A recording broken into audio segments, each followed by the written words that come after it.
اس کے علاوہ یہاں پر آپ کو لیپرز بھی دیکھنے کو ملیں گے.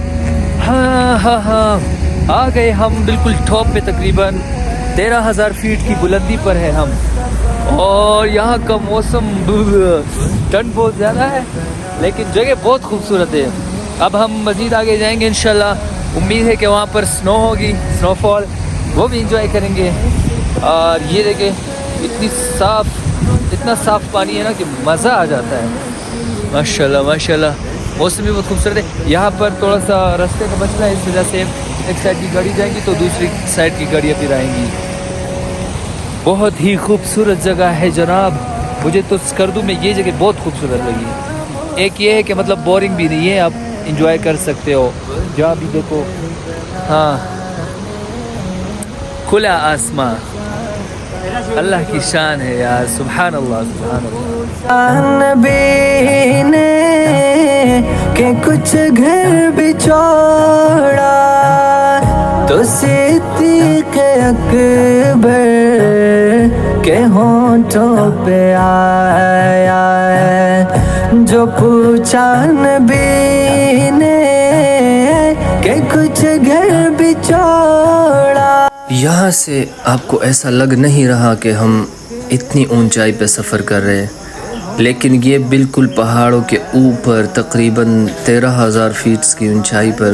ان سے ہم نے پوچھا تو انہوں نے یہ کہا 13,000 فیٹس کی اونچائی پر ہم تھے، اور ایسا لگ ہی نہیں رہا تھا کہ ہم اتنے اونچائی پہ ہیں. اتنی خوبصورت جگہ، پانی کا وہ بہنا، وہ پہاڑوں پہ برف باری، اللہ اکبر، بہت ہی شاندار، بہت ہی مزیدار، بہت ہی مزہ آیا. وہ شہر محبت جہاں مصطفیٰ ہے، وہی گھر بنانے کو دل چاہتا ہے. وہ سونے سے کر تو جناب اپنے ڈیسٹینیشن پہ تو ہم پہنچ گئے. اس سے آگے بھی ایک دو جگہ اور ہے، لیکن یہ صاحب کہہ رہے ہیں کہ آگے جو ہے نا سنو فال بہت زیادہ ہوئی ہے، وہ ساری جگہ بند ہے، فریز ہوگی. تو اب ہم پل کراس کر کے نا اس سائڈ پہ جائیں گے اور فریش ہو کے پھر تھوڑا سا گھوم پھر کے پھر واپس جائیں گے ریٹرن کریں گے، کیونکہ کل پھر ریسٹ بھی کرنا ہے رات کو اور کل صبح جلدی جانا بھی ہے. تو یہ جو ہے نا وہ پتہ نہیں، میرے خیال سے کوئی خطرناک سا پل ہے، آئی تھنک سو. دیکھتے ہیں ہم جا سکتے ہیں یا نہیں. ستاروں سے یہ چاند کہتا ہے ہر دم، تمہیں کیا بتاؤں وہ ٹکڑوں کا عالم. اشارے میں آقا کہ اتنا مزہ آتا، اشارے میں آقا کہ اتنا مزہ آتا کہ پھر ٹوٹ جانے کو دل. السلام علیکم. ڈائی سوتا ہے کہ پتہ نہیں، مونا مجھ سے پھر بھول گیا. ابھی بس وہاں سے واپس جا رہے ہیں، لیکن یہاں پر ایک گاڑی پھنسی ہوئی ہے تو یہ لوگ اس کے لیے یہ لوگ اس کے لیے راستہ بنا رہے ہیں. میرے سارے جوتے جو ہے نا وہ گیلے ہو گئے، اور یہاں پر ہم تھوڑے ٹائم کے لیے آئے. یہاں پر برف گلیشیئر پڑا ہے تو سوچا تھوڑا سا اس کا مزہ لے لیتے ہیں. بہت زبردست موسم بنا ہوا ہے، ماحول بنا ہوا ہے. یہاں کی سب سے خوبصورت بات یہ ہے کہ یہاں کی لڑکیاں جو ہے نا وہ بہت پردے میں رہتی ہے ماشاءاللہ. بہت کم ایسی لڑکیاں نظر پہ آتی ہے جو مطلب بے پردگی کرتی ہو. ماشاءاللہ بہت زبردست ماحول ہے، آپ لوگ دیکھ سکتے ہیں، خوبصورت نظارہ ہے. دھوپ اگر نکلے گی نا تو اس کا اور بھی مزہ آئے گا آپ کو. سلیپنگ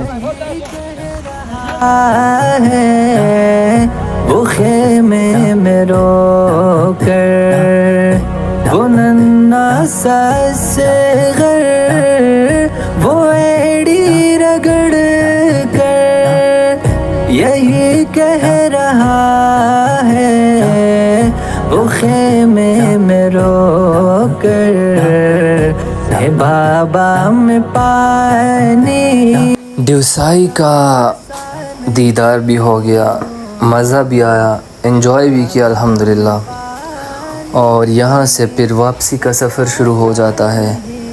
راستے میں اور بھی بہت ساری خوبصورت جگہ آتے ہیں جو کہ ہم نے ایک سائڈ سے ریکارڈ نہیں کیے تھے، اور اس سائڈ سے جاتے جاتے ہم جگہ جگہ پہ رکے اور اس کو ریکارڈ کیا، کیونکہ آنا ایک راستے سے تھا اور کسی حد تک جانا دوسرے راستے سے تھا، تو اس وجہ سے ہمیں زیادہ موقع نہیں ملا کہ ان خوبصورت جگہوں کو کیپچر کر کے اپنے ساتھ ریکارڈ کر لے۔ تو یہاں سے ہماری دیوسائی کی جرنی ختم ہو گئی اور یہاں سے ہماری واپسی شروع ہو گئی۔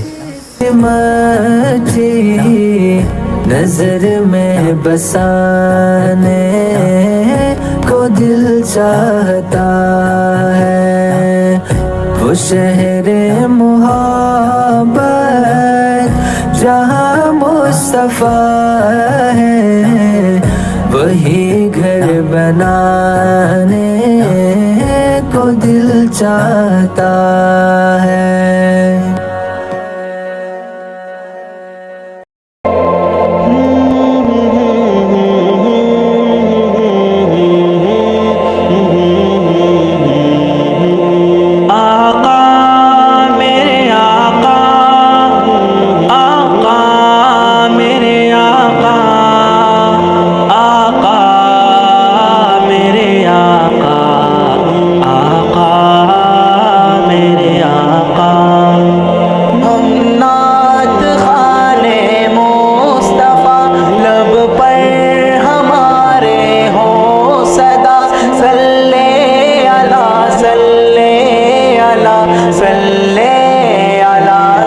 تو ان خوبصورت نظاروں کے بیچوں بیچ افسوس اس بات کا تھا کہ ہمارے پاس فیسلٹیز زیادہ نہیں تھی، اور ٹھنڈ کی وجہ سے ہم زیادہ ٹائم رک بھی نہیں پائے، اور میرا تو بالکل بدن جو ہے نا وہ ایسے کانپ رہا تھا سردی کی وجہ سے۔